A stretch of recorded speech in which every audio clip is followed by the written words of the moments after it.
ఇవి కాకుండా కొత్త హైవేల నిర్మాణం, విస్తరణ, అలాగే అమరావతి రాజధానికి పెట్టుబడులు, పోలవరంకి నిధులు, 15th ఫైనాన్స్ కమిషన్ నిధులు కానీ, జల్ జీవన్ మిషన్ కోసం ప్రతి ఇంటికి నీరు, రక్షిత మంచినీరు రావాలి ఆయన ఆకాంక్ష, ఆయన ఆశయం.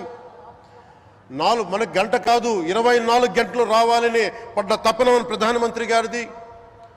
వీటన్నిటికీ చేయగలుగుతున్నాం, ముందు ప్రారంభించామంటే మీరు మా మీద పెట్టిన భరోసా, మా మీద పెట్టిన నమ్మకం, గౌరవ ప్రధానమంత్రి గారి మీద మీరు చూపించిన నమ్మకం. ఈ రోజున అది 2 లక్షల పైచులకు పెట్టుబడులుగా ఇక్కడికి వచ్చింది. ఎక్కడో మన మారుమూల గ్రామాల్లో 70 సంవత్సరాల పాలనలో గ్రామాలకి రోడ్డు లేదు.